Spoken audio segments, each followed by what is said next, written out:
হয়তো কিছুক্ষণ আগে আমরা যেরকম কথা বলেছি একজনের সাথে, ফেরিঘাটে বাসটি ওঠার জন্য যখন অপেক্ষারত ছিল তখন বাসের কয়েকজন যাত্রী তারা বাইরে বের হয়ে আসেন এবং তারা বাইরে অপেক্ষা করছিলেন।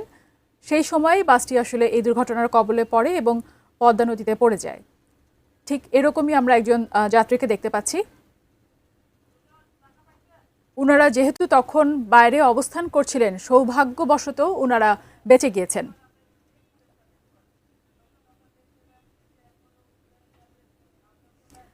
আমরা এবার একটু উদ্ধার কাজের এই মুহূর্তের পরিস্থিতি দেখব। আমরা যেটা দেখতে পাচ্ছি, হামজা একেবারেই ঘটনাস্থলে পৌঁছে,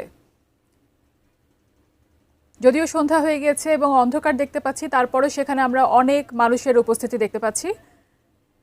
কেউ আসলে সাহায্য করার জন্যও আমরা দেখছি অনেক মানুষ উপস্থিত আছেন। যদি কারো সাহায্য লাগে তাহলে তারাও আসলে উপস্থিত আছেন। আমরা মানুষের উপস্থিতি এবং তাদের ইচ্ছা আগ্রহ দেখতে পাচ্ছি যে কত দ্রুত আসলে বাসটিকে উদ্ধার করা সম্ভব হয়।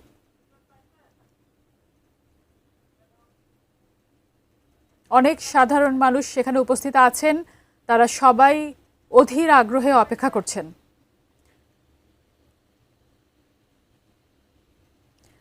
ঠিক এই মুহূর্তে আমরা এখনো নিশ্চিত নই কতজন জীবিত উদ্ধার হয়েছেন, বাসের যাত্রী কতজন বের হয়ে আসতে পেরেছেন।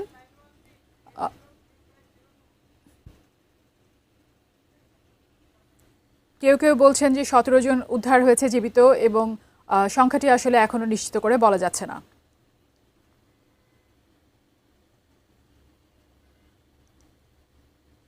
ঈদের বাড়ি ফেরার কারণে যেহেতু সবাই কর্মস্থলে ফিরছিলেন বাড়ি থেকে, কতজন যাত্রী ছিলেন সেই ব্যাপারটি নিয়েও আসলে আমরা নিশ্চিত নই। 50 থেকে 60 বা তার থেকেও কিছুটা বেশি হতে পারে সেই বাসে থাকা যাত্রী সংখ্যা।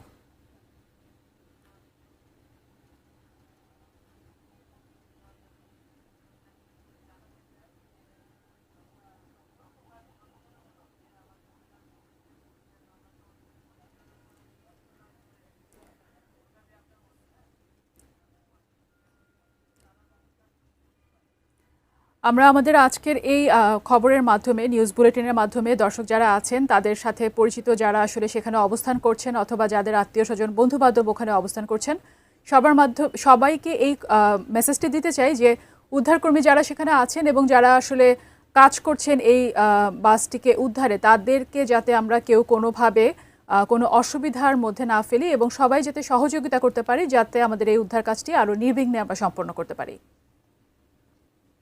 যেহেতু দর্শক আপনারা জানেন যে এরই মধ্যে বেশ অনেকটা সময় পার হয়ে গিয়েছে এই দুর্ঘটনা ঘটার, যত দ্রুত আমরা এখন উদ্ধার করতে পারবো আশা করা যায় হয়তো আমরা কিছু যাত্রীকে